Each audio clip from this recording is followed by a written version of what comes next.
요즘 우리는 그 성령님에 관하여 같이 말씀을 살펴보고 있는데요. 저 개인적으로 성령님 하면은 이제 떠오르는 이미지들이 좀 있습니다. 그 중에 하나가 창세기 1장 1절부터 2절 말씀인데요. 태초에 하나님이 천지를 창조하시니라. 땅이 혼돈하고 공허하며 흑암이 깊음 위에 있고 하나님의 영은 성령님은 수면 위에 운행하시니라. 여기 나오는 하나님의 영은 수면 위에 운행하시니라, 이 말씀이 무슨 뜻인가 하면은 그 히브리어로 보면은 그 같은 단어가 나오는 곳이 있습니다. 그게 이사야 31장 5절인데요. 새가 날개치며 그 새끼를 보호함 같이 나 만군의 여호와가 예루살렘을 보호할 것이니라. 그것을 호위하며 건지며 뛰어넘어 구원하리라 하셨느니라. 여기 나오는 새가 날개치며 그 새끼를 보호한 같이, 이 표현이 창세기 1장 2절에 나오는 하나님의 영이 수면 위를 운행하신다와 같은 표현입니다. 그러니까 성령 하나님은 천지 창조의 주체자이시면서 동시에 이 창조된 천지를 보호하시는 분이라는 겁니다.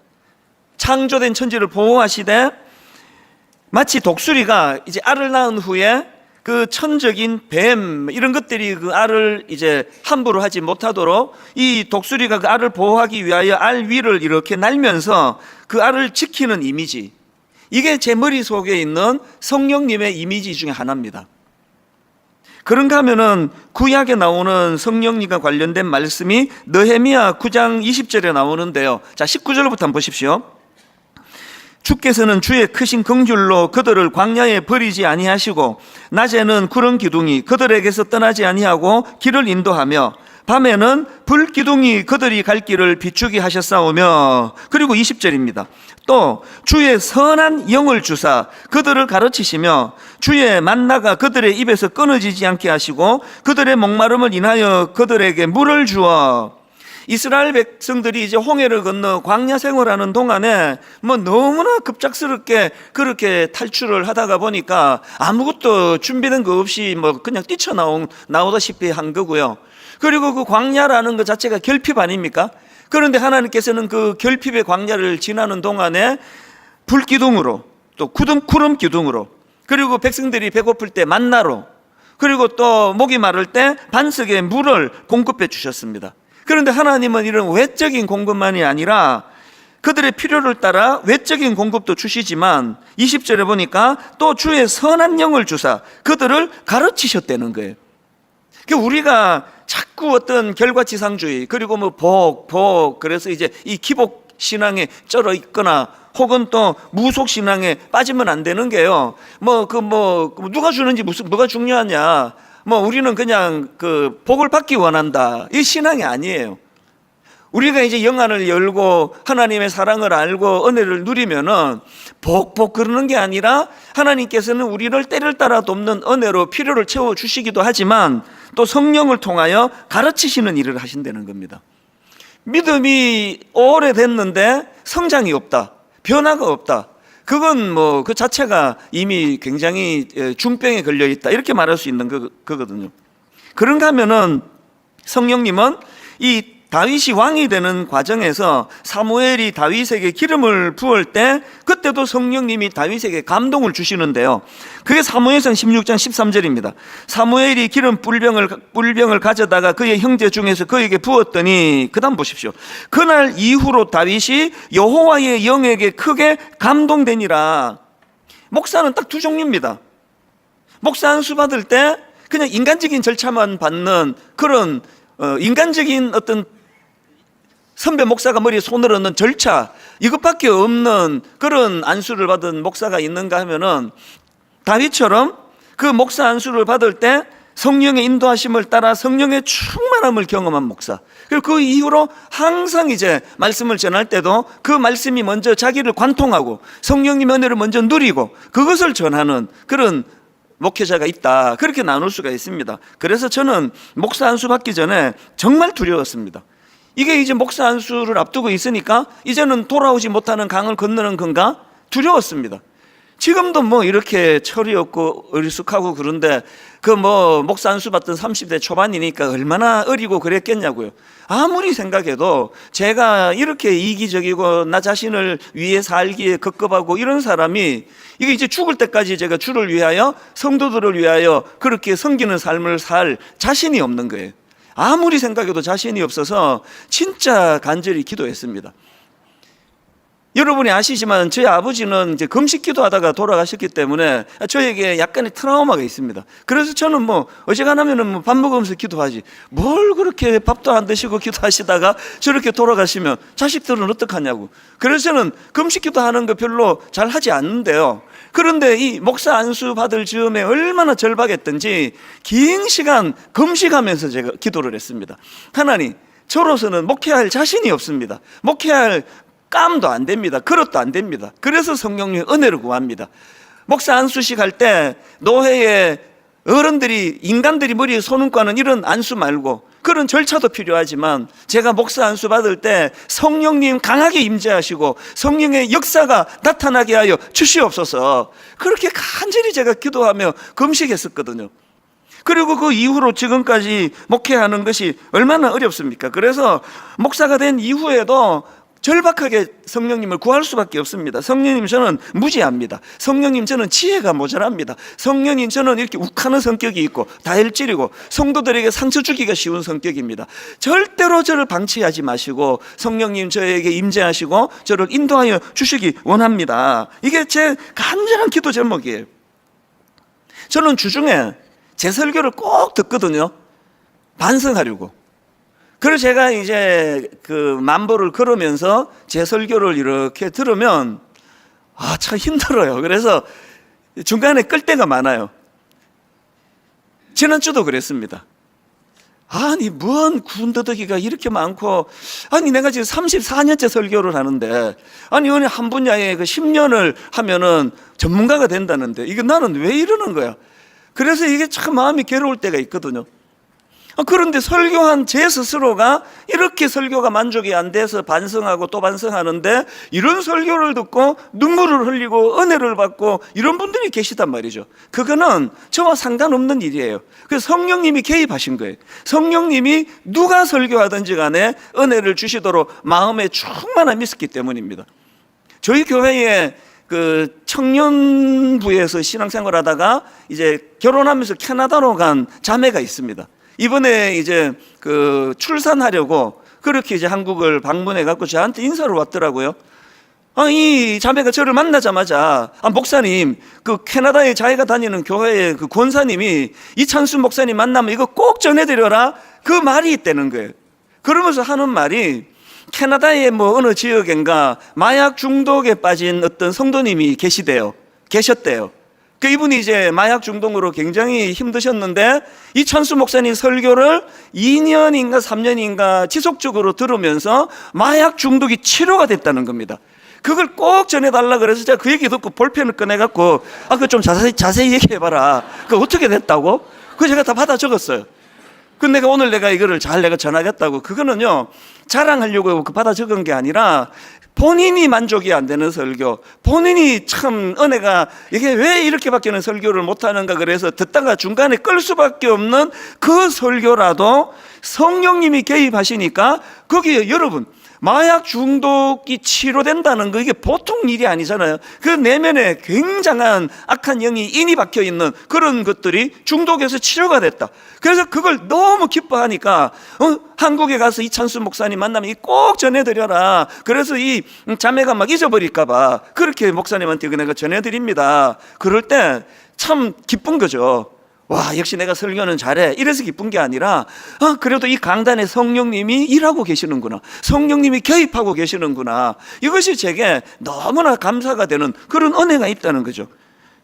그런가 하면은 에스겔 선지자도요, 이 인간이 범죄하고 타락하면 그 마음이 돌처럼 굳어지는데요, 이렇게 굳어진 마음을 변화시키는 분이 성령님이시라는 겁니다. 에스겔 11장 19절입니다. 내가 그들에게 한 마음을 주고 그 속에 새 영을 주며 그 몸에서 돌 같은 마음을 제거하고 살처럼 부드러운 마음을 주어 에스겔 36장 26절 또 새 영을 너희 속에 두고 새 마음을 너희에게 주되 너희 육신에서 굳은 마음을 제거하고 부드러운 마음을 줄 것이며, 제가 목사가 되는 것이 왜 두려웠느냐 하면은 저는 어릴 때부터 고집이 세고 하여튼 누구랑 말싸움 하면은 막 끝까지 앉으려고 하고 오기가 많고 그런 성격인데, 이걸로 도대체 내가 어떻게 목회를 할 수 있느냐고, 이걸로 내가 성도들 얼마나 많이 다치게 하고 상처를 줄 수 있게 하느냐고, 그래서 제가 두려웠거든요. 그리고 참 제가 그 어릴 때 생각하면 못됐어요. 아니 어머니가 그렇게 소원을 갖고 기도하시면서 네 목사가 돼서 네 아버지 뒤를 이으면 좋겠다, 목사가 되라 그러는데 그게 다 되고 제가 참 못된 말을 많이 했죠. 이렇게 말했습니다. 엄마, 나는 목사 빼고는 다 할 거예요. 이게 얼마나 못된 말이에요. 이렇게 못된 말을 하고 그랬던 전데요. 그런데 제가 목사가 되고 지금 한 30 몇 년이 지금 흘렀는데 참 시시때때로 내 부족함을 느낄 때마다 성령님은 저의 가이드가 되어주시고 저의 아버지가 되어주시고 저의 안내자가 되어주시고, 그래서 참 하나님이 저에게 이 돌처럼 굳은 마음을 부드럽게 해주셔가지고요, 요새는 제가 참 신비로운 걸 경험해요. 이렇게 다혈질인데 이 성질이 안 올라와요. 이게 올라와야 되는데 이래야 되는데 아니 성질이 안 올라와요. 그리고 신기하게 누가 뭐라고 찝쩍거려도 요새는 화가 안 나요. 그것도 전문가가 보시면 목사님 그게 병이에요 그러실지 모르겠는데요, 하여튼 뭐 이상해졌습니다. 저는 믿어요. 내가 그들에게 한 마음을 주고 그 속에 새 영을 주며 성령을 주셔서 내 몸에서 돌 같은 마음을 제거하고 살처럼 부드러운 마음을 주신다. 이런 내용의 글들을 제가 조병수 교수님이 그 성경이 가르쳐준 성령이라는 책에서 열거한 사례들을 쭉 묵상을 하면서 하나같이 다 동의가 되는 겁니다. 성령님은 우리 마음 안에 이 악한 세상에 물들지 아니하고 이 악한 세상이 변화되기를 기도하는 마음을 주시는 분도 성령님이에요. 그런가 하면 성령님은 우리 개개인의 삶에 영향을 끼쳐서 단에서 설교하는 저부터가 지금 고백하잖아요. 내버려두면 돌같이 굳어지고 내버려두면 고집불통이 될 수밖에 없는 우리 인생을 너무나 부드러운 사람으로 그렇게 만들어 주시는 거거든요. 그래서 가끔씩 이제 너무 인상 좋은 그 남자 집사님 이렇게 만나면 가끔씩 얘기해요. 목사님이 저를 모르셔서 그런데요, 옛날에 저 뭐 대단했습니다, 보통이 아니었습니다 그러는데 사실 안 믿어져요. 너무 온순하게 그렇게 부드러운 말로 제가요 뭐 이렇게 얘기하는데 그 믿어지나요 어디? 근데 다 바뀌어서 그렇다는 거예요. 그 일을 하신 분이 성령님이라는 거거든요. 오늘 본문에도 보면은 예수님께서 성령님을 소개해 주시는데요, 요한복음 14장 16절입니다. 내가 아버지께 구하겠으니 그가 또 다른 보혜사를 너희에게 주사 영원토록 너희와 함께 있게 하리니. 여러분, 그 보혜사는 곁에 있으면서 도와주는 자, 이런 뜻이라고 제가 풀이해 드렸는데요, 근데 여기서 중요한 것은 지금 예수님이 성령님을 곁에 있으면서 도와주는 자라는 뜻을 가진 보혜사라고 그렇게 설명을 해 주시는데, 특이한 거는요, 또 다른 보혜사라 그러는 겁니다. 그래서 제가 이걸 뭐 익히 알고 있는 말씀이지만 이번에 이걸 한번 제가 좀 묵상을 해봤습니다. 그리고 좀 연구를 하다가 깨달은 게 하나 있는데요, 이렇게 말씀하신 맥락이 있으시더라고요. 왜 그러냐 하니까 지금 왜 이런 표현을 쓰시는가 하니까요, 지금 이 말씀의 상황과 배경이 이게 보통 심각한 상황이 아닙니다. 지금 이 말씀은요, 이제 예수님께서 원수들에게 잡혀 십자가를 지시기 직전의 상황이에요. 그 상황에서 제자들에게 긴 고별 설교를 하시는 그 과정에서 주신 말씀인데, 거기에 긴 고별 설교에 성령님에 대한 말씀을 여러 차례 언급을 하십니다. 그리고는 또 다른 보혜사를 보내주신다는 게 무슨 의미를 갖고 있느냐, 제가 그 사랑의 교회에서 청소년 사회 갈 때 옥하는 목사님이 이제 은퇴가 2년 남았다, 은퇴가 1년 남았다 그럴 때 모든 성도님들이 불안해하고 그랬던 걸 제가 기억을 하거든요. 아니 이제 우리 옥하는 목사님 은퇴하시면 우리는 어떻게, 아니 목사님 진짜 은퇴하신다 그러네? 그럼 우리는 어떻게 되는 거야? 여러분, 한 인간 지도자로 참 그렇게 존경받고 목회를 잘 하시는 그런 담임 목사님이 은퇴하시고 떠나신다 하는데도 그렇게 마음이 불안하고 걱정이 많고 그러셨다면 지금 제자들의 입장을 한번 생각해 보시라고요. 아니 지금 지난 3년 동안 주님과 동고동락하며 같이 먹고 같이 산책하고 같이 대화하고 주님에게 직접 꾸지람을 듣고, 우리는요 성령이나 성자 예수님이나 다 영으로 만났지 육으로 안 만났기 때문에 이 심정을 몰라요. 그런데 지금 제자들에게 예수님은 육으로 만난 거잖아요.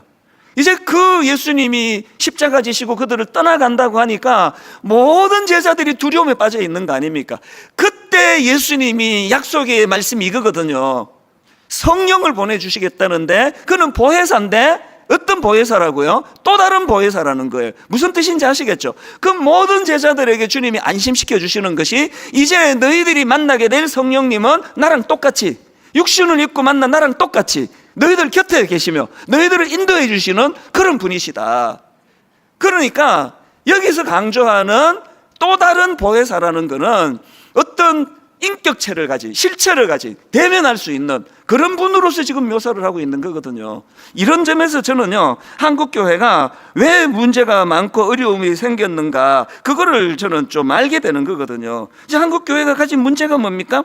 성령님을요, 여러분 곁에 계셔서 우리를 도와주시는 보혜사신데요, 좀 보수적인 신앙을 갖고 있다 하는 교회들이 막 성령님을 대놓고 막 성령 받아라 막 이런 무례한 짓은 안 하지만요, 그것보다 더 나쁜 게 뭐예요? 그림자 취급하는 거 아닙니까? 여러분 그 같이 있는데 어떤 한 사람을 그림자 취급하고 상대 안 하고 그러면 그거 굉장히 나쁜 짓이에요. 솔직히 말하면요, 우리나라는 아이가 사춘기 들어가면서부터 이게 모계 사회 아닙니까? 모든 걸 엄마랑 의논하고 엄마가 매니저가 되고 이러니까 우리 애들도 보면은 자동적으로 엄마랑 너무너무 친해요. 뭐 질문도 엄마한테 하고 뭐 하여튼 알콩달콩도 엄마한테 하고, 엄마한테 가면 얼굴이 다 풀리고 저한테 와서는 경직돼가지고 어떻게 하면 좋겠냐 그러고 이렇게 돼가지고, 저는 이제 일찍 자니까요 혼자 들어가 자고 이제 배려해 받는 거죠. 아빠는 내일 새벽에 일어나신다, 건들지 마라, 그리고는 문 닫아 드리라 그러고, 이제 밤이 깊어갈수록 저 문 너머의 부엌에서는 너무나 행복한 시간을 보내요. 막 깔깔 낄낄 호호하하 맛있는 냄새가 나고, 그러면 제가 자려고 누워있을 때 어떨 때는 진짜 소외감을 느껴요. 이 집에서 난 어떤 존재인가. 많은 가장들이 이런 느낌을 가진다 그래요. 성령님을 설명하면서 이야기를 왜 할까요? 오늘 우리가 범하는 죄가 뭐예요? 성령님을 그림자 취급하는 거죠. 성령님이 뭐 계시거나 말거나. 여러분 모든 인격체는 공통점이 있는데 인정받기를 원한다는 거예요. 그건 뭐 틀림없습니다. 그래서 여러분 부부 관계가 요즘에 좀 대면하고 막 좀 어려움이 있고 막 이혼하고 싶고 그런 마음이 드시면요, 하나만은 바꿔보세요. 남편에 대하여요 지적을 줄이고 한번 칭찬을 해보세요. 아내에 대하여 당신은 이게 문제야, 그거 좀 줄이고 한번 칭찬을 해보시라고요. 여러 번 내가 입에 달고 여러분께 드리는 말씀이 있죠. 인간은요 지적받아서 고쳐지는 존재가 아니에요. 모든 인격체는 인정을 받고 싶어요. 칭찬을 듣고 싶습니다. 사실 저도 굉장히 많은 분들이 제 설교를 듣지만요, 저도 많은 분들이 은혜 받으면 너무나 제가 감사하지만, 사실은 제가 저 아내에게 제가 은혜 받았다는 말을 듣고 싶은 거거든요. 그래서 이제 예배만 끝나면 막 총알같이는 아니고 집에 들어가가지고 제가 이제 맨날 뭐 설교 때 사기가 좀 민망하니까 자꾸 유도를 해요. 오늘 그 몇 부 예배 드렸어요? 3부 예배를 드렸대. 그러면 좋았지 이렇게 말하고 싶은데, 사실 또 체면이 있잖아요. 제가 오늘 3부가 좀 길었지, 제가 꼭 이렇게 얘기를 해요. 그러면 그쪽에서 아니 당신 설교가 길다니요, 그거는 문제가 있는 거죠. 난 그렇게 말하기를 바라거든요. 근데 제 아내를 만나가지고 오늘 설교가 길었지 그러면 좀 길긴 했죠. 10번 물으면 7번 이렇게 말해요. 그것도 내가 이제 또 유도를 해갖고 어떻게 해서는 오늘 설교가 군더더기가 많았지 그러면 뭐 맨날 그런 거 아닙니까? 이러면 막 너무 낙심이 되는 거예요. 그래서 그게 아니더라도요, 안 길었다고 군더더기가 많았지 그러면 깔끔했습니다 당신은. 그걸 원하는 그걸. 왜? 모든 인격체는 칭찬을 듣고 싶어요. 여러분 지금 부부 관계가 좀 어려우신 분 진짜 한번 실천해 보세요.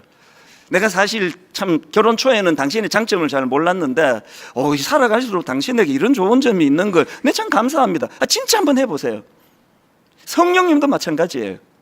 우리 성령님은 인격체세요. 그래서 항상 성령님을 그림자 취급하지 않고 그분을 인정해드리고, 그리고 또 그분을 자꾸 세워드리는 거예요. 그래서 성령님 지혜의 성령님이 아니면 제가 어떻게 분당 우리교회 목회를 지금까지 할 수 있었겠습니까? 성령님 참 감사합니다. 지난번 말씀드렸잖아요. 자동차 키 하나 찾으면서도 성령님 이렇게 빨리 찾도록 은혜 주신 거, 성령님 은혜입니다. 감사합니다. 자꾸 성령님을 인정해 드리는 거예요.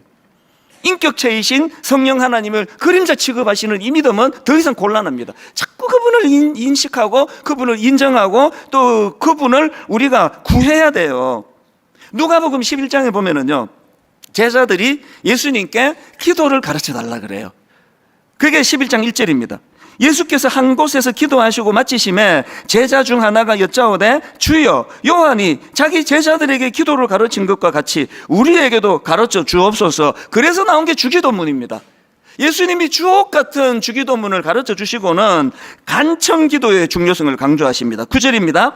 내가 또 너희에게 이르되 구하라, 그러면 너희에게 주실 것이요, 찾아라, 그러면 찾아낼 것이요, 문을 두드리라, 그러면 너희에게 열릴 것이니, 이 간청 기도의 중요성을 가르치시고는요, 11절 12절입니다. 너희 중에 아버지 된 자로서 누가 아들이 생선을 달라 하는데 생선 대신에 뱀을 주며 알을 달라 하는데 정갈을 주겠느냐. 그리고 중요한 말씀을 13절에서 예수님이 하십니다. 너희가 악할지라도 좋은 것을 자식에게 줄 줄 알거든 하물며 너희 하늘 아버지께서 구하는 자에게 성령을 주시지 않겠느냐예요.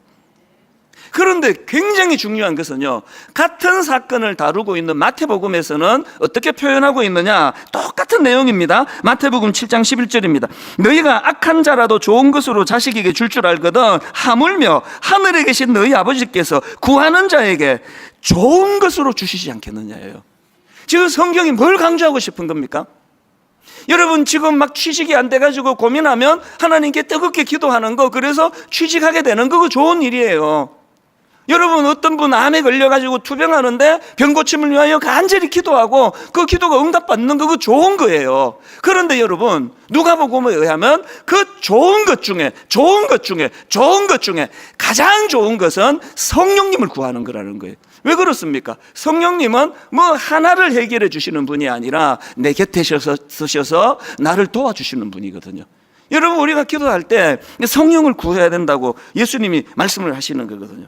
그리고 성령님은 신비로운 어떤 존재가 아니에요. 그분은 제자들이 예수님을 육신적으로 만나 교제한 것 이상으로 우리 가까이에서 인격적으로 우리와 교제하시는 분이에요. 그래서 이 성령님이 우리 안에 좌정하고 계시고 우리와 함께 친밀한 교제가 이루어지면 외로움의 문제가 해결이 됩니다. 제가 목사가 되겠다고 미국 이민 생활 전가족이 이민을 다 갔는데 저는 막내고 또 결혼도 하기 전인데 이제 만 28살 때 이제 이민 보따리 2개 들고 아예 뭐 짐 다 싸갖고 이제 저는 이제 한국으로 저 혼자 역이민을 왔습니다. 그리고는 신학교에 입학을 했는데요, 제 생애에 가장 외로웠던 해예요. 그 1990년은 내 삶에 잊혀지지가 않습니다. 우선 서울 생활을 생전 처음 해봤거든요. 그리고 서울에는 뭐 아무도 없었어요. 유일하게 어릴 때부터 친했던 내 모교회 친구가, 이제 이 친구가 결혼하고 이제 서울로 송파에 이제 직장을 얻어갖고 이제 송파에서 살고 있었는데요. 야, 정말 외로웠습니다. 그해 여름에 이상하게 왜 미국에 안 들어갔는지 기억이 안 나는데 좀 비장했겠죠. 그래서 이제 신학대학원은 경기도 양지에 있는데 여기 서울 사당동에 있는 학부 기숙사로 가가지고 얹혀 살았어요. 일주일 내내 한마디도 못할 때가 있는 거예요. 너무너무 외로웠습니다. 그 친구한테 그 신혼인데 계속 찾아가기가 그 민망하잖아요. 그랬는데 어느 날 그 친구가 나한테 복된 소식을 전해줬어요. 어느 날 자기가 이제 고향에 간다고. 그게 2박 3일이었던 것 같아요. 이제 집에 와 있으라는 겁니다. 도둑도 지켜줄 겸. 그래서 제가 너무 고마웠어요. 그 친구 집에 2박 3일에 가 있는데 금요일 날 가서 막 진짜 행복했습니다. 이제 오랜만에 사람 냄새 나는 뭐 침대도 네 마음대로 쓰고 냉장고 뭐 음식 좀 넣어놨는데 네 마음대로 꺼내 먹어라. 어릴 때 친구고 그 부인도 또 내 친구 동생이에요. 그래서 이제 너무 편하게 거기서 하루를 잘 지냈는데요, 토요일 오후에요. 나갈 데가 없는 겁니다. 송파에서 그 반지하에 나갈 데가 없는 겁니다.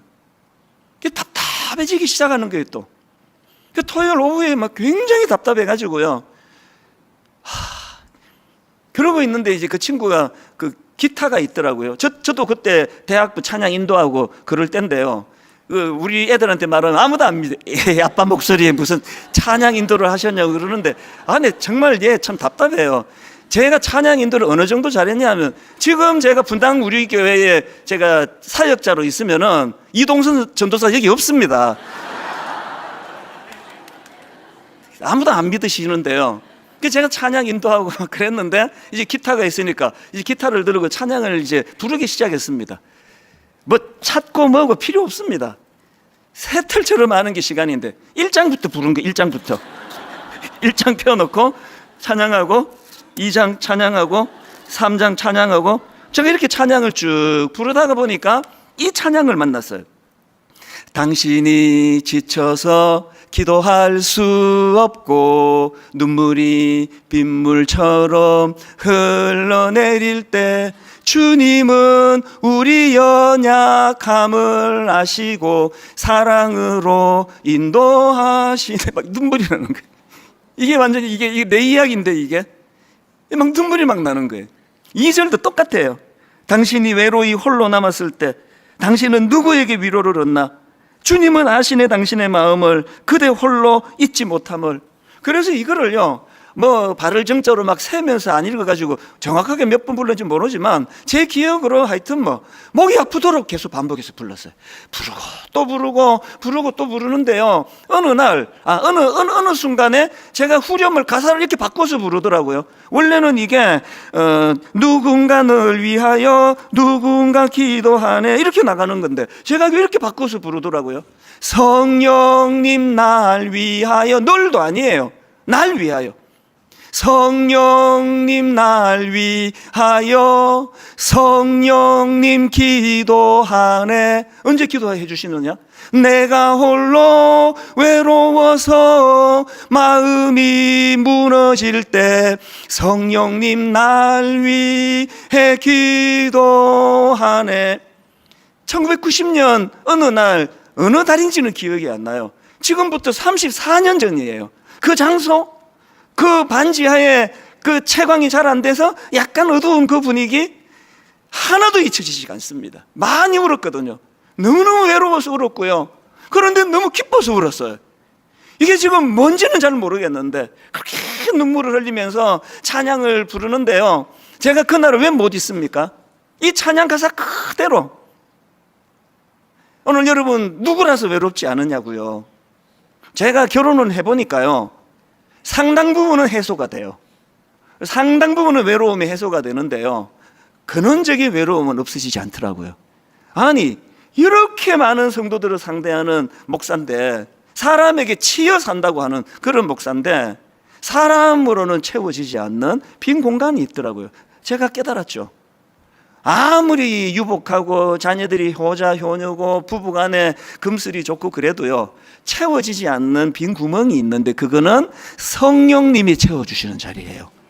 성령님 날 위하여 성령님 기도하네. 그래서 저는 로마서 8장 26절, 이와 같이 성령도 우리의 연약함을 도우시나니 우리는 마땅히 기도할 바를 알지 못하나 오직 성령이 말할 수 없는 탄식으로 우리를 위하여 친히 간구하시느니라. 여러분, 성령님을 그래서 막연하고 어떤 추상적인 어떤 그 무엇으로 그렇게 성령님을 그림자 취급한 거, 그게 우리를 침체로 만들었다는 걸 아셔야 돼요. 그분은 인격자세요. 그분을 인정해 드려야 돼요. 그분은 계속 우리가 인식하고 그분을 구해야 된다는 것입니다.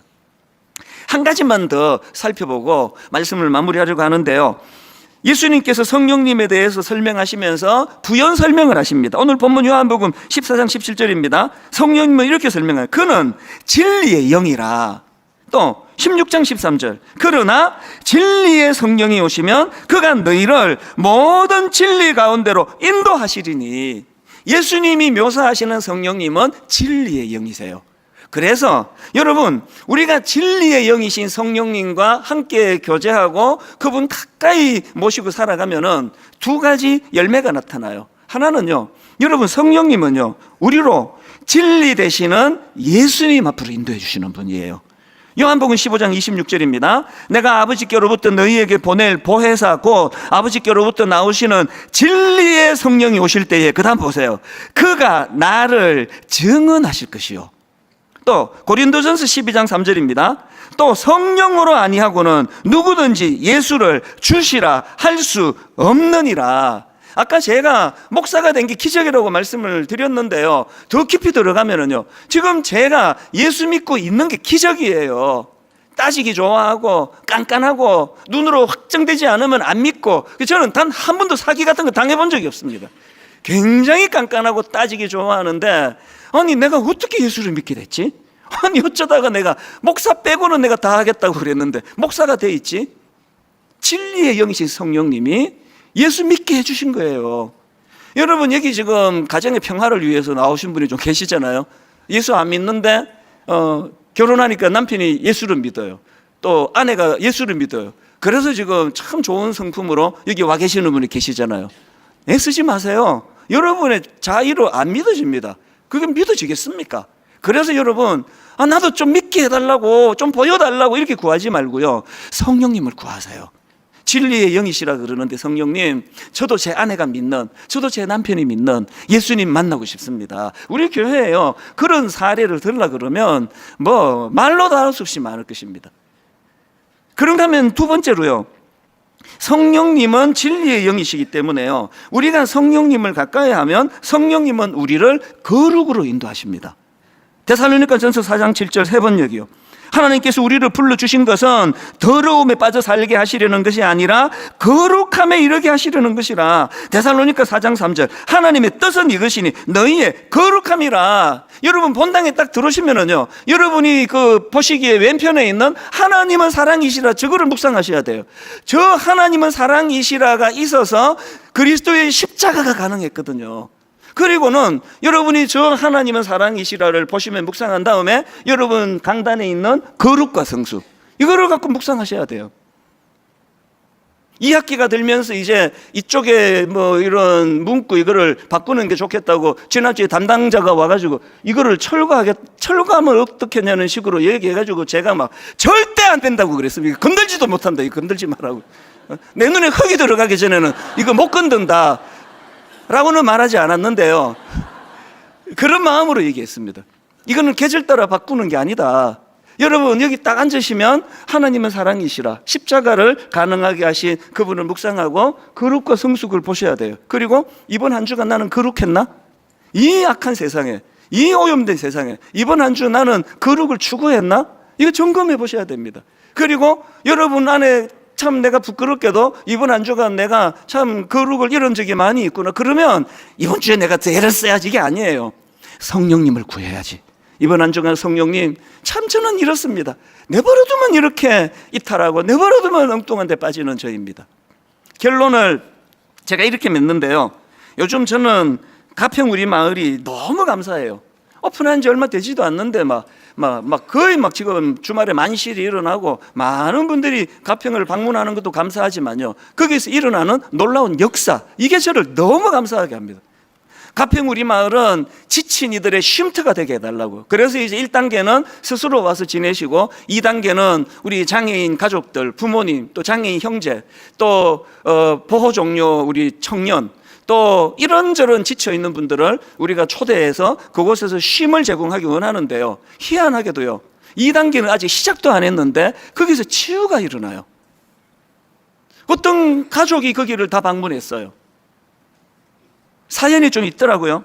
남편이 무슨 일인지는 몰라도 사업이 어려워가지고 부도가 나고, 이후에 이제 가정적으로 감당하기 어려운 일이 찾아오고, 부부관계도 그것 때문에 어려움이 생기고, 이런 사연이 있던 것 같았습니다. 깊은 내막이야 제가 알겠습니까?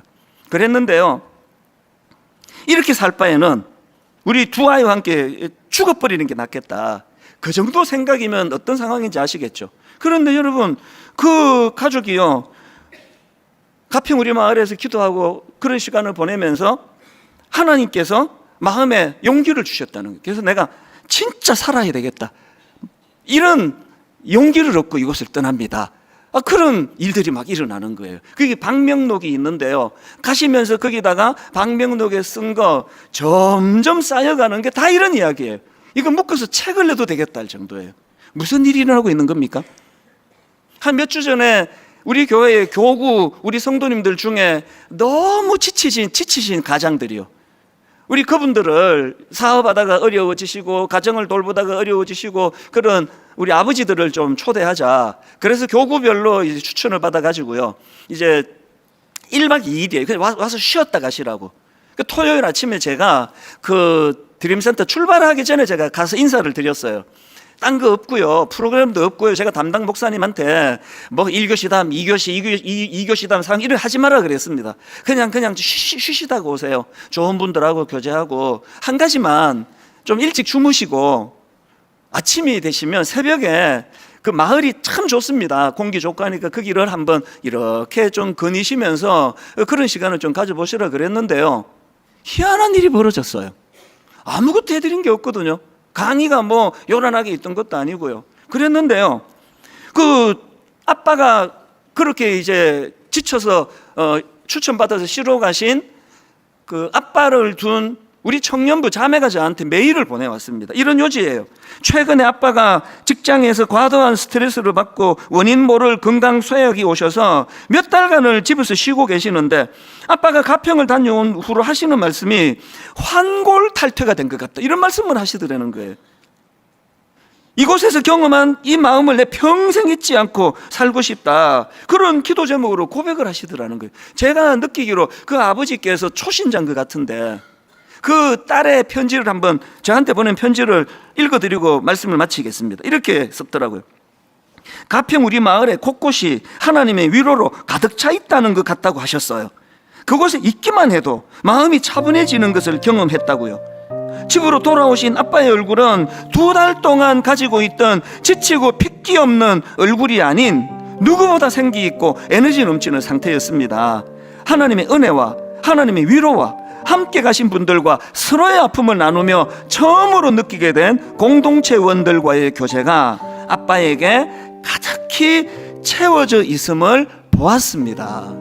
이게 교회예요. 막 그날 막 엄청난 프로그램 갖고 막 다 뒤집어 놓는 강의를 하고, 그래서 변화가 일어나면 어떤 면에서는 그건 좀 인위적이에요. 아무것도 한 게 없습니다.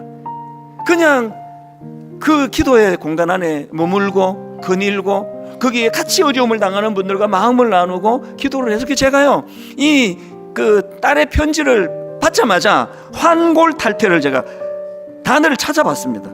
이 환골탈퇴란 뜻이 사전적으로요, 뼈와 살이 바뀐다, 이런 뜻으로 완전히 바뀌거나 혁신적인 변화를 의미하는 말이다. 아니 그날 하루 자고 와서 무슨 일이 있었길래 환골탈퇴, 뼈와 살이 바뀌는 일이 있었다고 고백을 하느냐고요. 분당 우리 교회는 이런 교회가 되기를 원합니다. 막 목사가 인위적으로 막 쥐어짜는 이것도 뭐 해야 되겠지만, 성령님이 일하시는 교회, 성령님이 만져주시고 성령님이 치유하는 교회.